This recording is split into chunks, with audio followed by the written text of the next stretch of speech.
This is Eric D. at the National, Richmond, Virginia. I'm here with Tony from Municipal Waste, and we're getting ready to, later on tonight, we're going to see the War Show. It's the opening night here in Richmond. We're all excited. And Tony, I just got a couple questions for you. Yes, sir. Let's do this. All right. We're excited about the new album that's coming out next month called The Fatal Feast. What can you tell us about it? We finished recording it like 4 months ago. It's like 17 songs. It's space themed. There's I don't know. I think it's like one of my favorite things we've done as far as the career of the band. Is there any particular song that came out of it that you're really looking forward to that should really move some heads?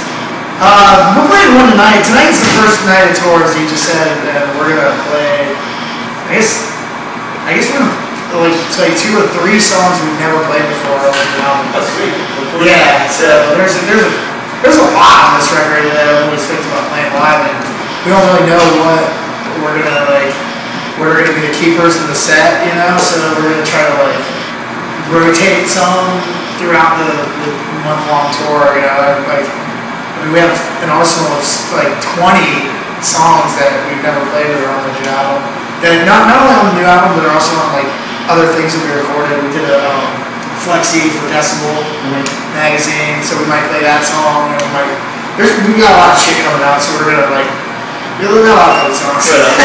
Excellent. When the album comes out, since you're going to be on tour, will the album come out one of the nights that you're on tour? If so, do you know where? We're gonna have the album tonight, actually. Oh, this will be the first night we'll have it available. Okay, because I thought the release was April. Yeah. I have no idea how that's working, but they're telling us it's cool, and everybody's cool with it, and benefit of playing for a local audience too. Yeah, it's funny because usually when we play Richmond, it's the end of a tour. We have no merchandise. We always have like one double XL shirt left, and no music, no nothing. So this is cool because we actually have all our shit here available for people. So that's cool. It's good to start off a tour in Richmond for a change instead of ending. Yeah, absolutely. When you're doing a show here in Richmond in front of your friends, local, how do you feel about doing a show like that as opposed to being in other cities, other countries? I know you guys are really big in Sweden. How do you feel about playing for your local crew? It's great because I get to like look over at my friends that are on there. You know, it's like a lot of family, friends. You know, people that have grown up with the band for the 11 years we've been around. So Richmond's different. I definitely get more intimidated playing in Richmond than I do anywhere else, just because I know that there's like probably people I went to high school with here or some shit like that. Like, and I don't give a fuck, you know, like what they think or anything, but it's just weird, like they know that, you know. I wonder if my teacher's here or something weird. Like, I knew that. Yeah, I was an asshole. Look at him now. I talked to you before the interview about the very first shows that you did back in about 2000. It was a New Year's Eve keg party, and word around the campfire was there a little bit of a riot, and then you guys might have been the spark. I think it's funny. I think that was in like the write-up when Earache signed us. They did a first write-up about the band. It was like they were trying to hype the band, you know. And they're like, inciting a near riot, and it was like, it wasn't really a riot. It was just we played at a keg party, and a bunch of people with ape shit like started breaking stuff. And I'm sure the cops got called. I mean, I don't remember because I was blacked out. So that's not a big show. Yeah. I'm sure the cops came. I don't think there was like riot gear or anything like that. At least not at that show. There's been shows where there's been riots. We played with Suicidal Tendencies in LA, and it wasn't a riot, but they cut off. It was the House of Blues on Ventura. Is it Ventura? What is that? Wherever the House of Blues is in LA, people know it's famous. We played with Suicidal Tendencies there. They had 2 helicopters. They had riot squad, like helmets and masks and everything, pushing the kids back, and kids were like throwing shit. And like, I remember just sitting on the porch of the House of Blues next to Mike Mirror, and we're both just sitting there like, and he goes, "I've never seen anything like this." And I was like, dude, you're my girl. Like, you had to see. I mean, LA was a violent time in the 80s, so for him to say that, I was like, damn. Yeah, because he's been around the block. Yeah, man, definitely. So he's seen some shit. The only time I've seen something like that was Body Count with Ice-T, and they were threatening to do Cop Killer at the time. Yeah. And they had like police everywhere. Yeah, I think it was the same thing where there was like, I guess that was like Suicidal's first show in LA in like years, and there was police intimidation out there where the police were like intimidated and like didn't. Like, they were just like, oh, well, these kids are trouble. Like, we better, so like, all these kids are walking out of the show, like, what the fuck are all these cops doing here? Like, they're just trying to get to our cars, that was a weird night. That was an interesting evening. That adds to your motif of art of partying, where you basically destroy posers and bring fun back to metal. Any words of wisdom on that particular phrase? I think we were kind of one of the bands, I guess when we started 2001, there wasn't really a lot of bands with a sense of humor out there, and especially bands that were taken seriously with a sense of humor. And it wasn't really like we were trying to be like Weird Al or some shit like that. We weren't trying to be like, look how funny we are. We were just sarcastic assholes, and we thought the scene in general was like kind of ridiculous, and we were poking fun at everybody. And I guess for us, it's just us being realistic and being real, like being ourselves, and I think, it definitely comes off as a joke, and it comes off as sarcastic as shit, but we're just singing about what we fucking do, like we like to have fun, we like to make fun of idiots. So the videos that I saw on YouTube that directly relates to that, it's like the Wrong Answer video. Yeah. That's gotten a lot of good hits, and then you got the Headbanger face rip with scenes from the Toxic Avenger, which is always going to be cool. Right, yeah, we got Trauma that'll do that. What were some of your influences? I knew you toured with Suicidal, of course Suicidal, got like back in the day, especially Escape Room and all that. DRI, bands like that. In fact, DRI is playing at Kingdom in Getting This Month. Yeah. Yeah, so that's going to be a great show. I wish I was in town for it. Yeah. What other kind of influences do you all have going into when you first started, or even now?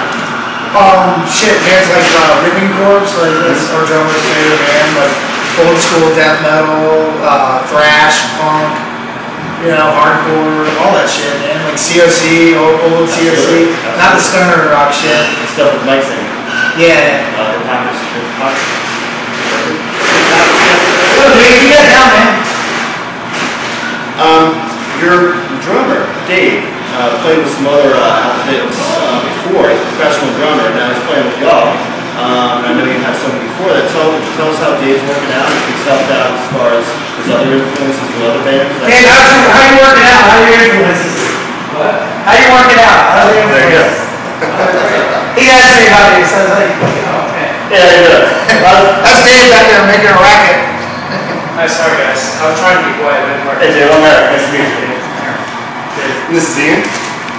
This guy over here is Tony, you might know him. Yeah, what's up, dude? So when you heard, basically you've done some work with other bands that came on the Municipal Waste.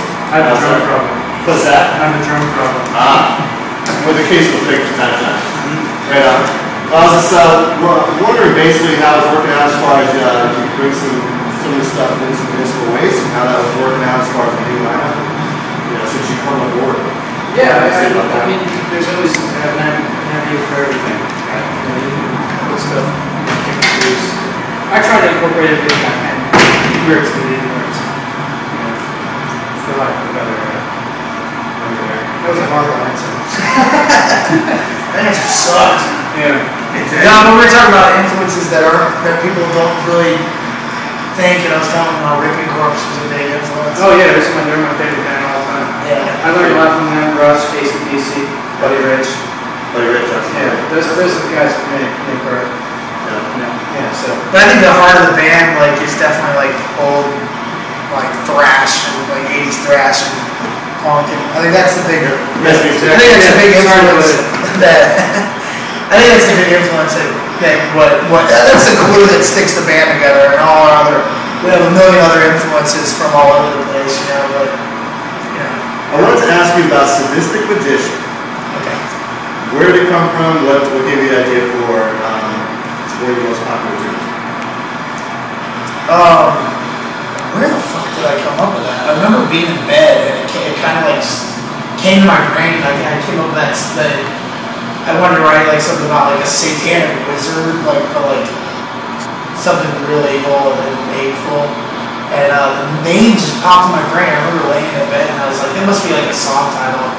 Somebody else must have used that.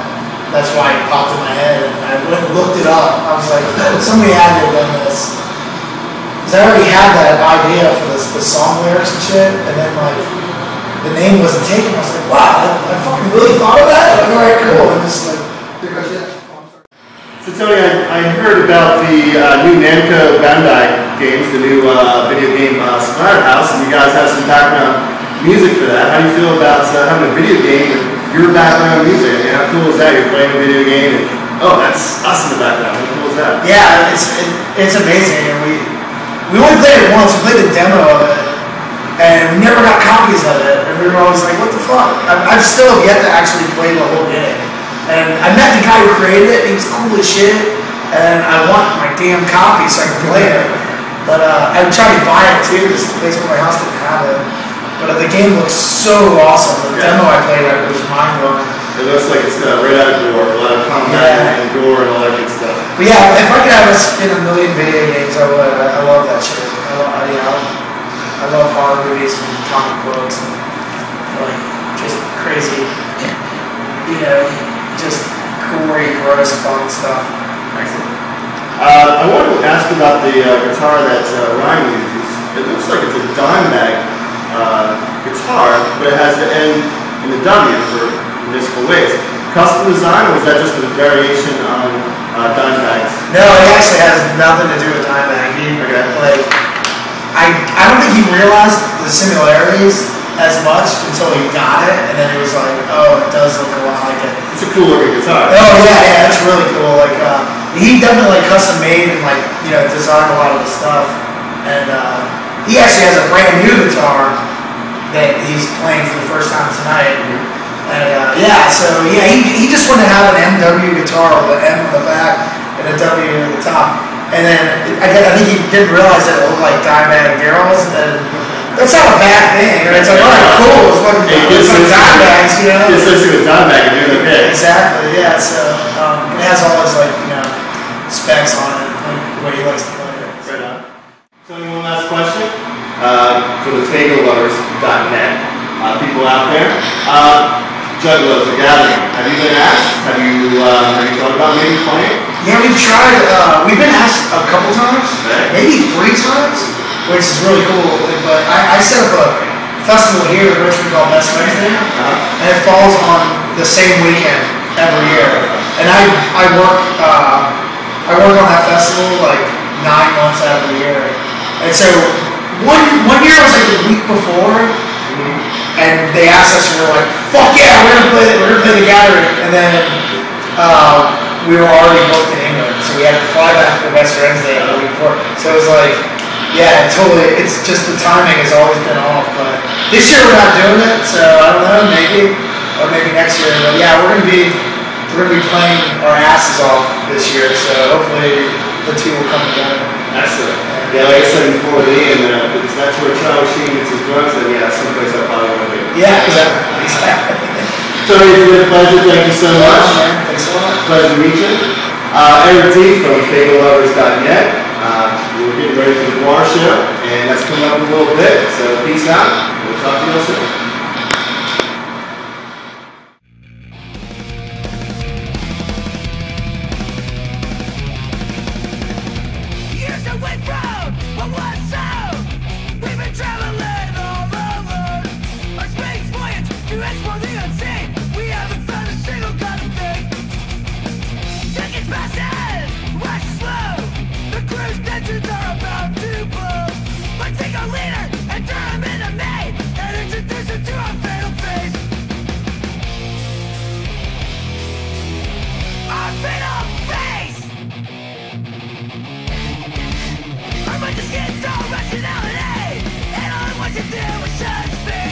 It's not murder if we all play a part. He had it coming for